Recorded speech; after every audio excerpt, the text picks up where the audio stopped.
في كل مرحلة في حياتنا بيبقى فيه أسئلة مختلفة بنحاول نلاقي لها إجابة. في المرحلة دي في حياتك إيه سؤال بتحاولي تلاقي له إجابة لنفسك؟ مم.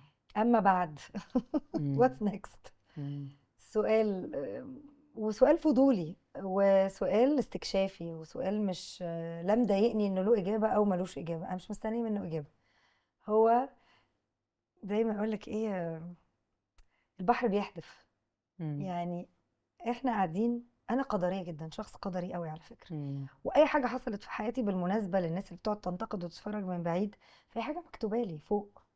يعني حاجه مكتوبه لي وانا بطبقها وبنفذها على الارض، مش بفتكسها. يعني هي حاجة مكتوبة في اللوحة بتاعتي في مكان ما فوق في أنا مؤمنة بكده. السماء، في السماء، في القدر. فلاني قدرية جدا انا بستقبل اللي الدنيا بترميه عليا او اللي القدر بيرميه عليا واتعامل معاه زي ما يكون بقى. يعني تكون شغلانة، تكون مشكلة، تكون قصة حب، يكون جوازة، تكون معلومة، اي حاجة. انا عبارة عن جهاز استقبال بيعمل داونلود من فوق، بستقبل انا الحاجات دي. فانا I'm open عموما لاي سؤال ولاي فكر ولاي اجابه ولاي معتقد، welcoming اي حاجه تنور لمبه في دماغك. يعني Yeah. واحد مننا بيبقى محتاج كل شويه في لمبه في دماغه تنور. فايه السؤال؟ ما فيش سؤال معين، هو what's next؟ اما بعد مم. ايه اللي القدر هيحدفه عليا؟ مم. ايه اللي جاي؟ Yeah. وهكتشف في نفسي ايه عشان اتعامل معاه. يعني اصل انت واحد بحر جواه حاجات مدفونه كتير. كل ما انت بتكتشف في نفسك حاجه، كل ما انت، ما حدش جاب اخر الخط على فكره. لا خالص خالص. يعني وكل فترة في حياتنا بنكتشف حاجة زيادة محتاجين نشتغل عليها نحس ان احنا هنلاقي حاجة تانية بعد كده. يعني هو layers، كل شوية لما بتشيلي طبقة بتلاقي طبقة تانية، كل ما بتشيلي طبقة بتحسي طب انا في حاجة تانية جوايا محتاجة افتحها ونبدأ نشتغل في الحتة دي. قبل كده كنت بسمع بودكاست وقالوا طب امتى بنريح، امتى بحس ان انا مش لازم اشتغل. بس هي طبيعة الحياة انه فترات، فيزز، الحياه فيزز. وبعدين بصي في علم الاقتصاد يقول لك تناقص المنفعه الحديه. تناقص المنفعه الحديه دي معناها انه ما، يعني اول ما تيجي تحققي حاجه انت عايزاها يا وتحسي انك خلاص وصلتي كده، ما يعني تلبس الا ان تظهر حاجه جديده تتطلب منك اشباعها. يعني انت تشبع حاجه. فهي عباره عن الحياه عندك مراحل، اللي جاي مش زي اللي راح. This is يعني ان فعلا الحياه مراحل. يا انا في المرحله دي فيها اكتشافاتها، فيها سلطاتها وبابا غنوج وكل حاجه بتاعتها. المرحله اللي بعدها مختلفه، ليها متطلباتها، سلطاتها وبابا غنوجها. المرحله اللي بعديها. فالحياه مراحل. الحياه الوتيره الواحده دي لم تخلق، مش موجوده. صح. ان الواحد يبقى ماشي على رسم بياني واحد كده مستقيم، مفيش حاجه. لا تستقيم الحياه برسم بياني مستقيم، عشان هي الحياه كده. فلا تستقيم لو الدنيا كلها ماشيه كده، مفيش حاجه اسمها كده. وصرتي مرحلة عشان طبعا انتي عشان مشهورة جدا بيبقى فيه آراء كتيرة جدا وعلى طول وعلى طول الناس عينيهم عليكي. عرفتي توصلي لمرحلة وعملتي كده ازاي لو عرفتي انه بطلتي تسمعي اي حاجة تانية حواليكي عشان ما تأثرش فيكي، ولا لسه ساعات احيانا كلام الناس بيأثر فيكي؟ لا، انا بتهيألي النجاح الحقيقي مش انك انت بطلتي تسمعي. النجاح الحقيقي انك تسمعي و... ولا تبالي.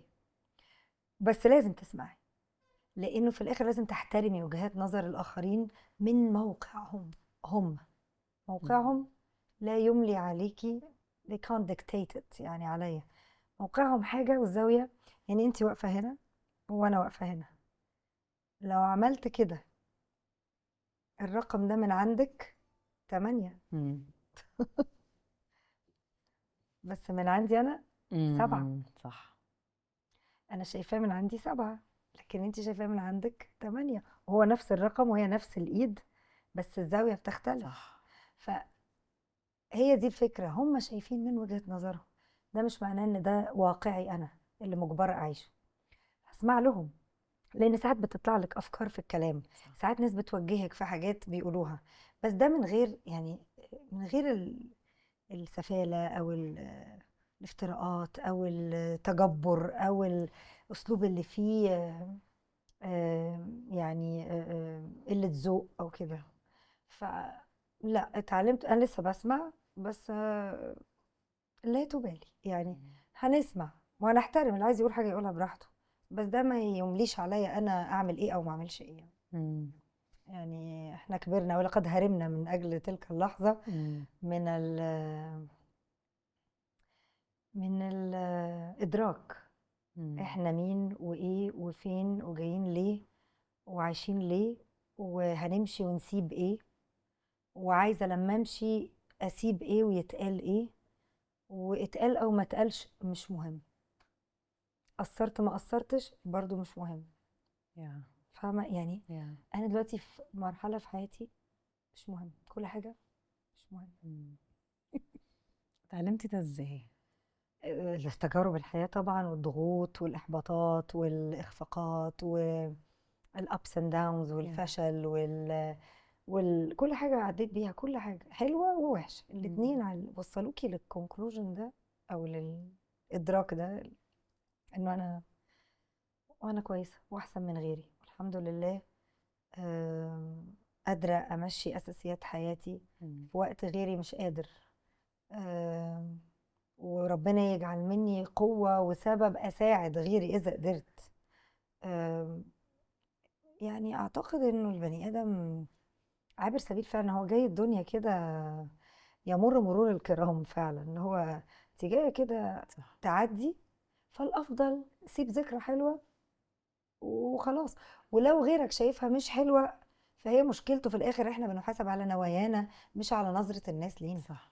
يعني هو دايما يقول لك ربنا رب قلوب، ما هو ليه؟ هو بس ربنا بيبحث في النوايا، بيشوف انت نيتك ايه، حتى لو اللي خرج منك عكس نواياك بيحسب لك النية اللي جواك، صح. النية الأصلية، النية الطيبة، فيعني الحياة لازم تبقى أبسط من كده بكتير، احنا معقدينها قوي قوي، وللأسف احنا مظلومين برضو ومستدرجين لحاجات كتيرة قوي مش بإيدينا، يا فترجعنا الإنسان مسير ولا مخير.